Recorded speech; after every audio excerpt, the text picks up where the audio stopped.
Welcome to Plenty. I'm your host, Kate Northrup, and together we are going on a journey to help you have an incredible relationship with money, time, and energy, and to have abundance on every possible level.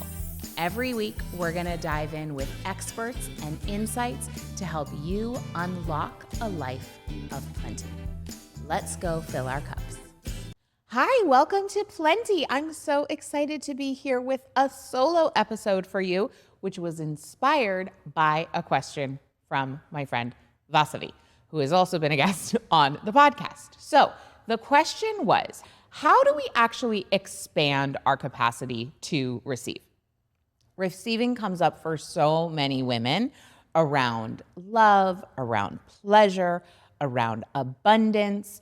And it all comes down to our relationship with safety and how safe we feel. And we don't often think about receiving in relationship to safety because we think receiving is about more, right? And like expansion. And at least until I began to study the nervous system, I did not understand how fundamental it is for us to first feel safe before we expand. So before I get into how to actually expand your capacity to receive, which by the way, is something I'm also continually working on, because the really cool thing is there's really no limit to our capacity. It's not like, a building that just has 8 floors and then you go to the 8th floor and you can't go any higher.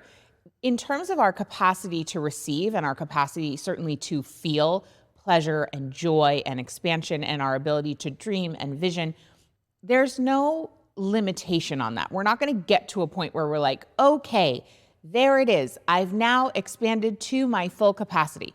It can actually just grow and grow and grow. Similarly to how our capacity for pleasure and presence in the body has no limit. And that's why we say the better it gets, because the more we are able to stay present to our pleasure and our expansion and our receiving, the more becomes available. And it's like this beautiful ride that never ends, similar to actually the way that the female body is wired for orgasm.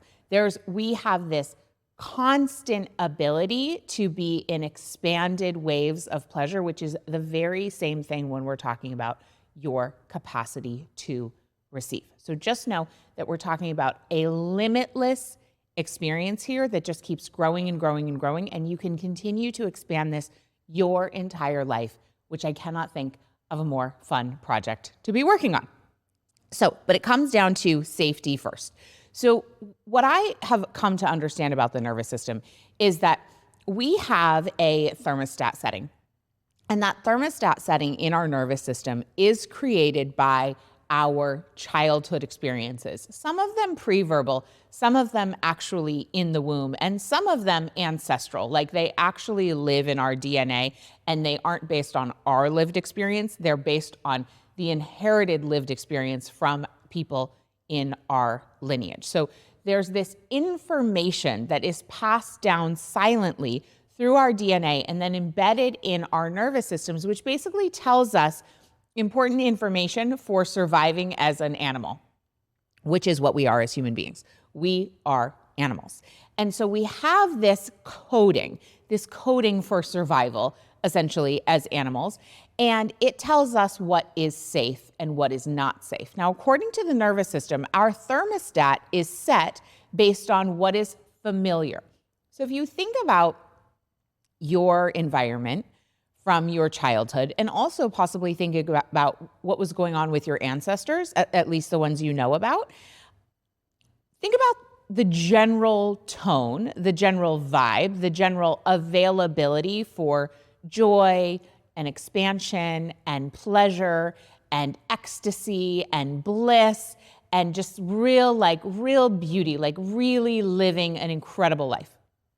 I know for me, if I think about my ancestry, the people in my lineage weren't super focused on expanding their capacity to receive. There was a lot more that was focused on just basic survival for a number of reasons, right? I mean, that's just the history of, we needed to come up with ways to make life easier and easier and easier over time, which has come with, technology and industrialization and farming practices and all of that. Anyway, so our thermostat setting gets set based on the environment in which we were raised, and not specifically the content of what was happening. So there's certainly the stories and the facts of what was happening in our childhood homes around capacity to receive, whether it's like our ability to just be in our pure joy as children, or our ability to be in appreciation for what we have, or be in gratitude, or just receive compliments or gifts that we wanted, or whatever it was. But there's what's more important on the level of the nervous system is actually the energetic communication that was going on. So basically, on a super, super simplified level, the question is, did you live in an environment that felt expansive or contracted? Did it feel expansive, full of possibilities, like really yummy, a lot of joy, a lot of like, yeah, this is, yeah, yay, yes, this is beautiful, yes, you can have that, yeah, you can have your desires, woo? Or did it feel contracted, like living in the land of no, like this is scary, life is scary, you have to work hard, things are heavy, we're anxious, right? Like which one feels more like the environment you were raised in? I know for me, there's a combination, right, of course, but in terms of pleasure, in terms of abundance, there was a little bit more of an environment of constriction, and energetically, there was just kind of a feeling of contraction and constriction. So my nervous system, and I want you to track this for yourself as you're listening, my nervous system got encoded with a thermostat setting that was more in alignment with, in attunement with the energy it absorbed in my environment. And that energy was the feeling of kind of stress and pressure, especially around work and money, stress and pressure. And so that was the vibe, that was the general vibe. And the nervous system speaks on the level of energy. So it's not about what was happening, it's about the feeling of what was happening. And so your nervous system will register anything as unfamiliar as unsafe. So we have these nervous system thermostat set points, and they will keep us over time in our lives. They will do everything in their capacity, and this is unconscious. This is like how our body works, unconsciously, to keep us in a familiar band of experience, because according to the nervous system, what is familiar is safe, and our bodies are wired for survival. And so they are not going to allow us to do something that would set off the radar from our nervous system as this is unsafe, meaning unfamiliar. The nervous system will choose a familiar hell over an unfamiliar heaven every single time. And it does that because it's wired for survival and safety, which is great because it's kept you alive this long. So we love that. And also we want to invite the nervous system into more expansion so that we can expand our capacity to receive the joys and pleasures and the abundance that life has to offer us. But how do we do that if what we desire to receive is something we've not received before? Because according to our body, according to our nervous system, according to our unconscious, that which we have not experienced before is not safe.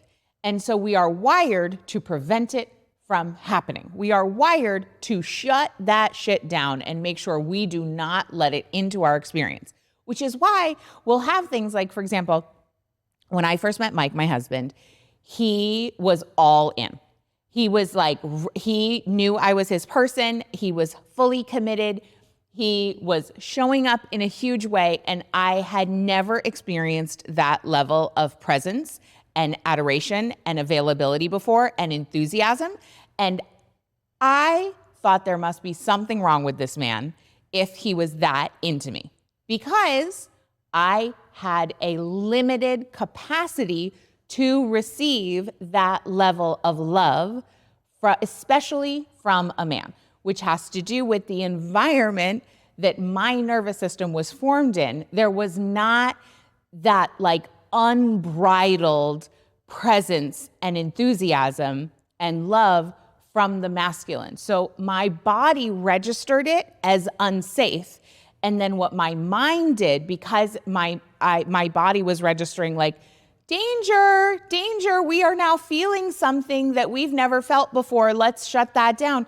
Then what my mind started to do was tell stories about what was wrong with my now husband. Luckily, I got some support to expand my capacity to receive because he's amazing and we have 2 beautiful children and I'm so grateful for our love story. But I will tell you now, we've been together since 2011. So we've been together for 12 years and he still pushes up against the edge of my capacity to receive, which is why I said this is an ongoing practice. This is an ongoing journey. So what happened at that time when we were early together is I tried to break up with him and then my body also freaked out. And this is important to know that our nervous system is at the foundation of our health as well. So every physical system, our endocrine system, our digestive system, all of the systems, our immune system are related to our nervous system. And my body broke out in this full body, crazy, inexplicable rash very early on in our relationship because I was in total freak out about having popped into a different level of receiving than felt safe for my body.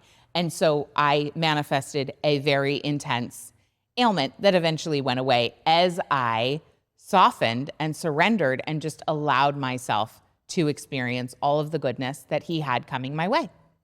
So how do we actually do that? Well, number one, it's just to know the information like, oh, okay.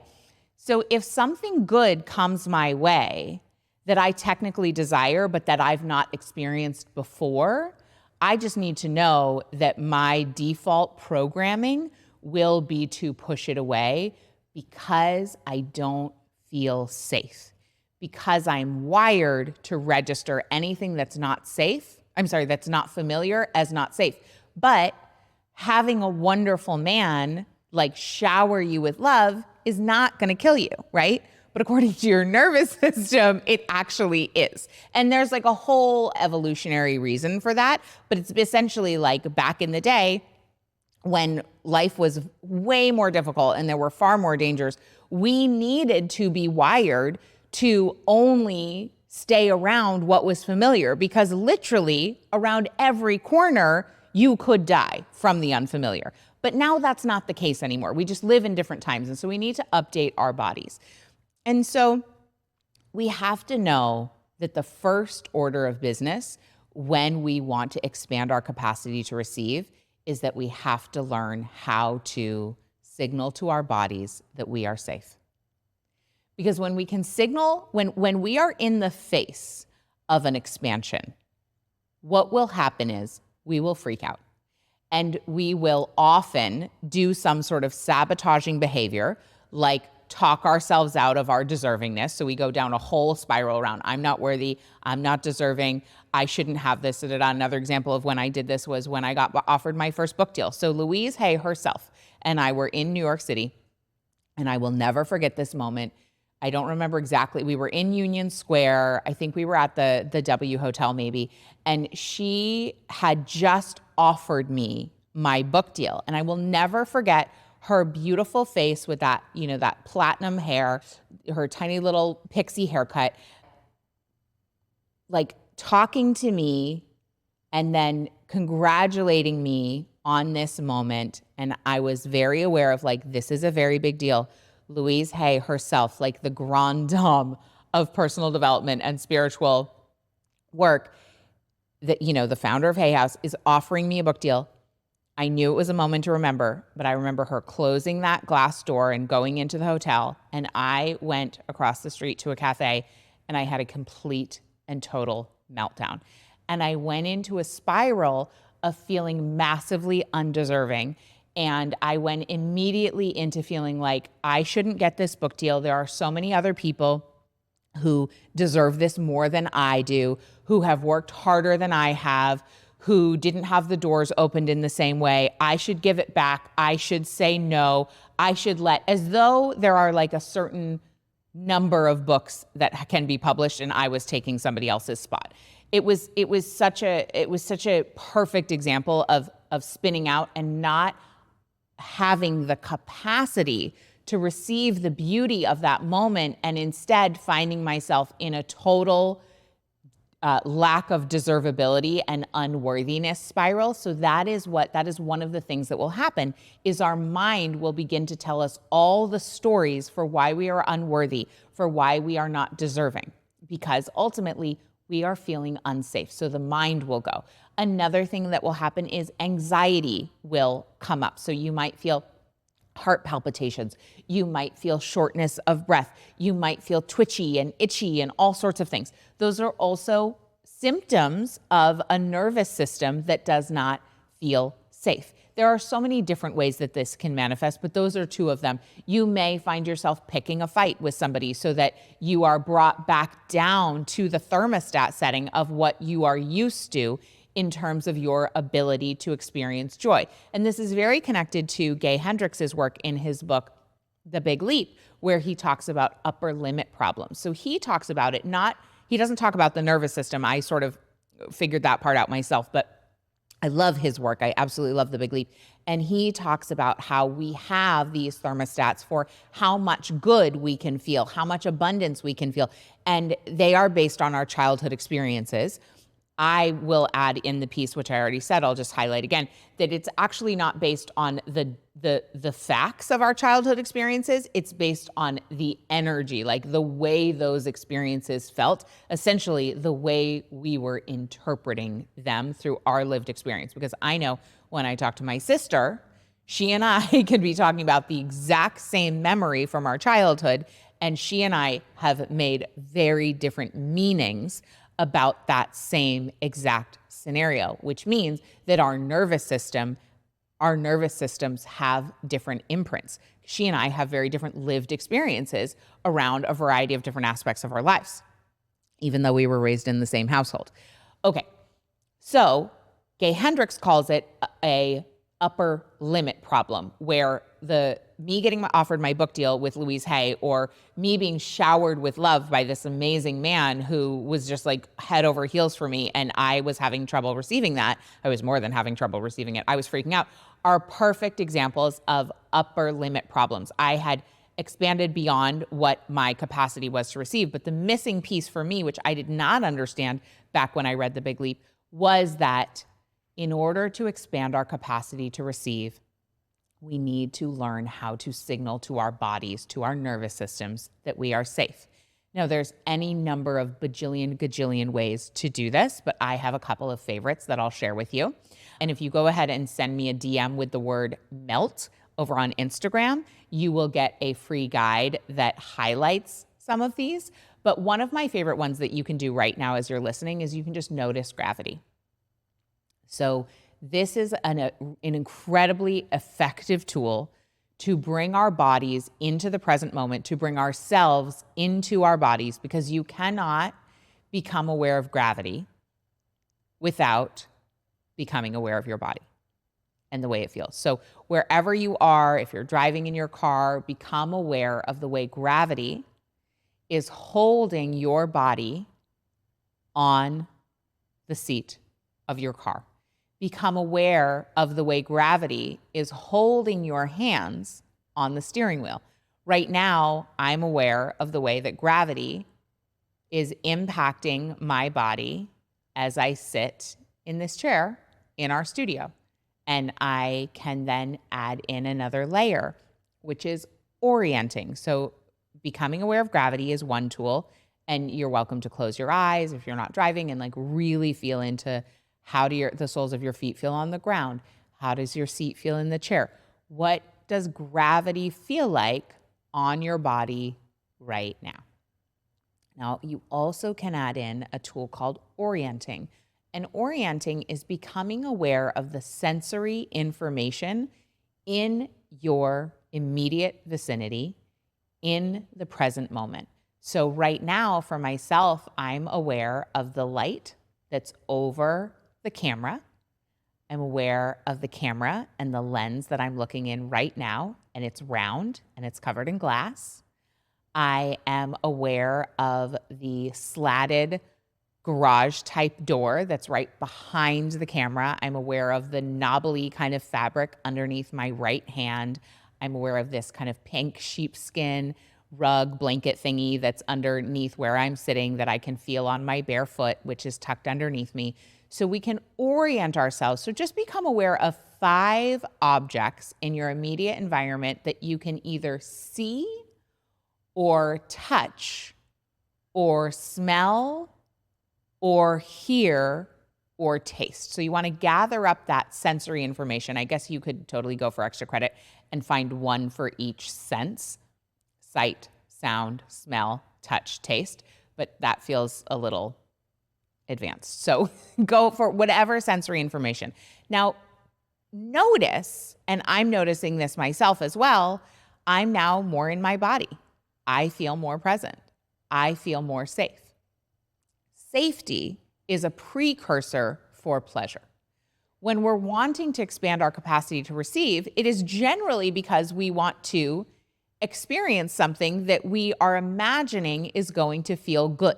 Whether that's an increase, we want to be more present to our orgasms. We want to be more present with our food and stop hoovering our dinner. We want to, expand our capacity to receive love from our partner, or expand our capacity to be present with our children, or expand our capacity for receiving wealth and abundance. So all of those things we need to know. Like when I want to increase my income, I need to know that the amount of income I'm making right now is what feels safe to my system.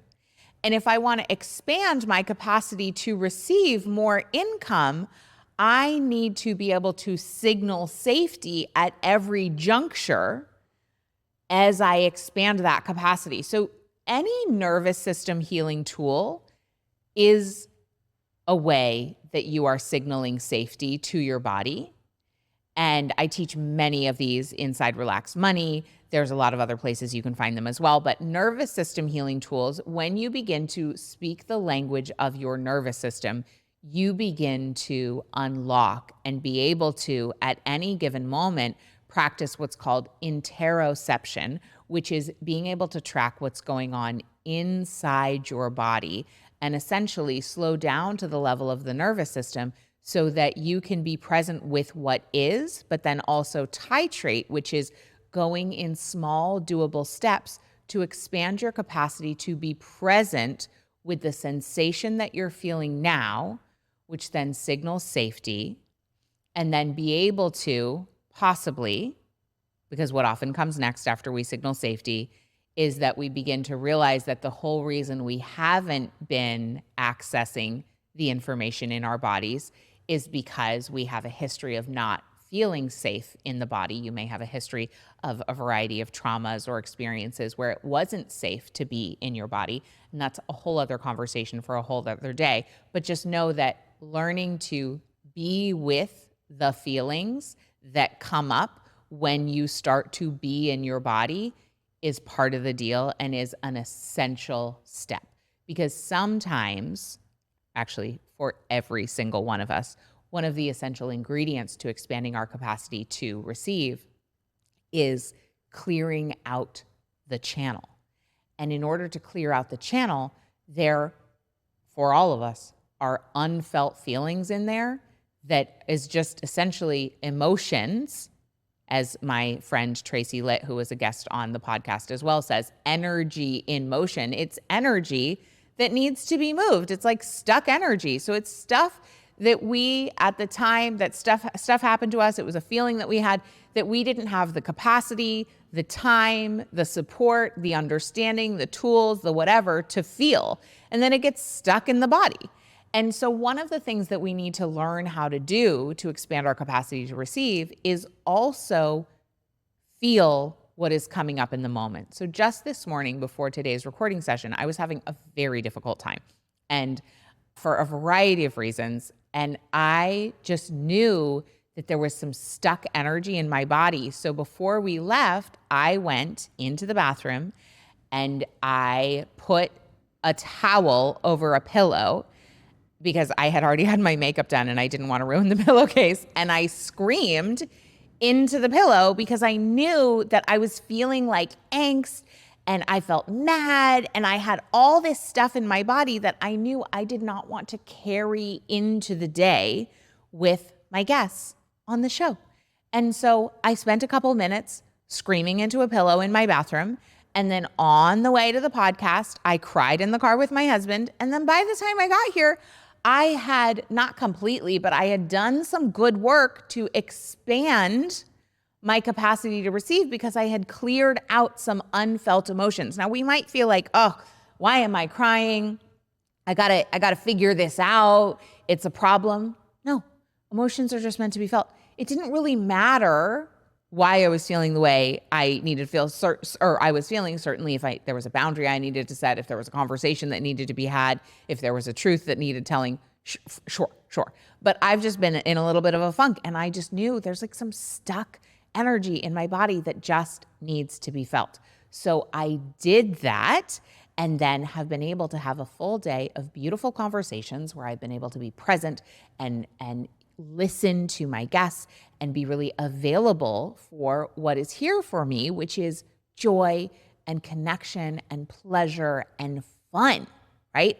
I want more of those things in my life. I want to be able to actually be in my life, not just go through the motions and then be on my deathbed and wonder like, God, I don't even remember. I don't even remember. I talk to a lot of women who don't remember their weddings. And, it's supposed to be like one of the best days of our lives, and not to put too much pressure on your wedding day because, your whole life can be really beautiful. But I knew on my wedding day, I did not want to go back a year from later and be like, I totally blanked out. I don't even know what happened. Like, I don't remember it. So on my wedding day, I was practicing signaling safety in my body. I didn't know I was doing this, but what I was doing is I was feeling my feet on the ground. And every time I remembered, so it was several times throughout the whole day and the whole evening, I would stand to the side and feel my feet on the ground and get present in my body so that I could be present for the day and fully receive what was available.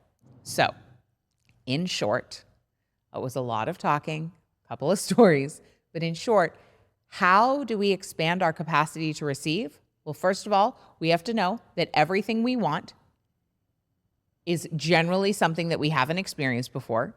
So it registers as unfamiliar, therefore unsafe to the nervous system. So we need to learn how to signal to our nervous system that we are safe.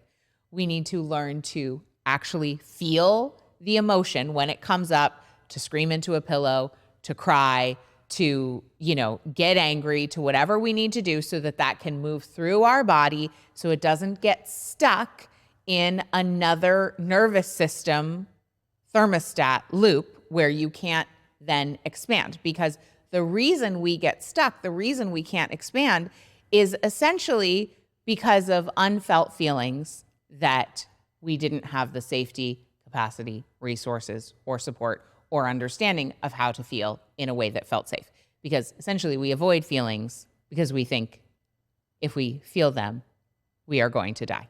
But I promise you, you are not going to die by feeling feelings, even though it's uncomfortable. And usually, if you give yourself 90 seconds to fully feel a feeling and be totally present to the sensation that feeling is bringing up in your body, it will shift in about 90 seconds. And I promise you, you can do anything for 90 seconds. And then it clears out some emotional energy, and then you have a more open and clear channel to receive. And then if we just do that a gajillion times over our lives, we will, over time, expand our capacity to receive. And all of a sudden, we wake up one day and our life is unrecognizable. And we have the things that one day we had only ever dreamed of, and we didn't know how we would ever make them happen. And it turns out a huge part of that was not making it happen, but was actually simply signaling safety and clearing the channel so that we can expand our capacity to receive. So there you have it. Thank you so much for listening. If this was helpful, I want to know about it. Send me a DM on Instagram, screenshot this, tag me at Kate Northrup, text a friend the link if you found it helpful and if you think they would find it helpful. If you like the show, please subscribe so that you don't miss an episode. Leave a review. Thank you so much. We'll be back next week with a new episode. Thanks for listening into Plenty. Woohoo! You made it to the end of an episode of Plenty. Don't you feel expanded already? So if you liked this episode, go ahead and leave us a review. Subscribe to the podcast, text a friend and let them know they need to listen in. That helps us spread the word so more people can experience Plenty together.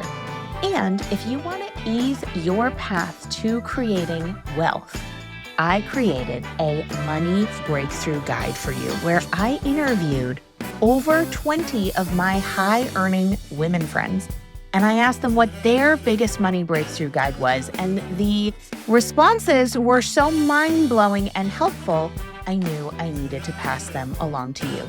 This is the kind of thing that is often only shared behind closed doors, but now you can access it totally for free. So head over to katenorthrup.com/breakthroughs and get the guide. Again, that's katenorthrup.com/breakthroughs. And I'll see you next time for Plenty.